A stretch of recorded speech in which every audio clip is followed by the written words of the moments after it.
Halo teman-teman pencinta tanaman hias, kali ini aku mau berbagi cerita nih. Siapa hayo di sini yang selalu gagal nanam keladi hias? Nah, kalian gak sendirian, aku juga pernah begitu. Tapi sekarang aku udah nemu nih rahasia perawatannya. Siapa yang penasaran? Boleh tekan dulu tombol subscribe-nya dan tonton video sampai selesai ya. Pengalaman aku yang selalu gagal untuk nanam keladi hias ini karena media tanam yang aku pakai dulu itu kurang poros alias padat gitu, karena aku pakai campuran tanah, sekam mentah dan juga kotoran hewan.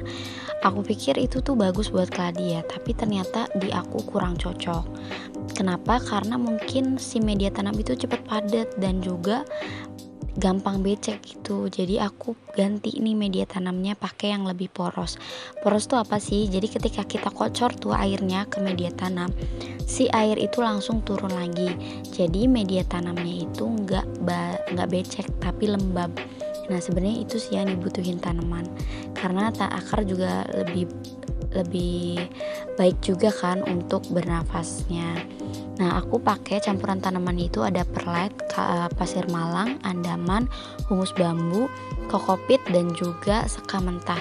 Jadi itu yang aku pakai. Dan ini lumayan bagus di aku. Aku nggak cuma pakai untuk keladi hias saja, tapi aku untuk pakai ke tanaman lainnya juga alhamdulillah cocok. Nah, yang kedua dari segi pencahayaan. Sebelumnya aku tuh taruh si keladi ini di tempat yang teduh dan nggak terlalu kena sinar matahari gitu. Tapi ternyata si batangnya itu jadi pada ke samping-samping gini, nggak tegak. Dan pas aku searching ternyata jadi si batang daun ini nih dia cari cahaya matahari, makanya dia ke samping-samping gitu. Nah, setelah aku punya pengalaman itu, jadi sekarang aku taruh dia di tempat yang kena cahaya matahari. Dan ternyata itu bagus hasilnya. Tuh seperti ini. Dan yang kedua, dia tuh lebih suka si bagian bawah media tanamnya itu dikasih air begini di tatakan potnya, jadi terjaga kelembabannya untuk media tanamnya. Walaupun ditaruh di cahaya matahari langsung, tapi dia tetap lembab gitu. Nah, ini seminggu itu bisa tumbuh 2-3 daun baru. Makanya aku senang banget, ternyata cocok. Nah, yang ketiga yaitu dari pemupukan. Aku pakai yang pertama itu dari pupuk NPK 16-16-16. Ini pupuk mutiara gitu. Aku pakai yang merek tawon, tapi aku masukin ke aqua botol gini biar lebih gampang nanti ngambil-ngambilnya. Tapi terserah kalian bisa pakai yang merek apa aja. Nah, aku pakai dia itu 2 minggu 1 kali rutin. Aku masukin 1 sendok makan ke dalam 6 liter air, lalu aku kocor ke media tanamnya di pagi hari. Lalu aku juga pakai vitamin B1. Ini biasanya aku pakai 1 minggu sekali. Aku seling sama pupuk daun.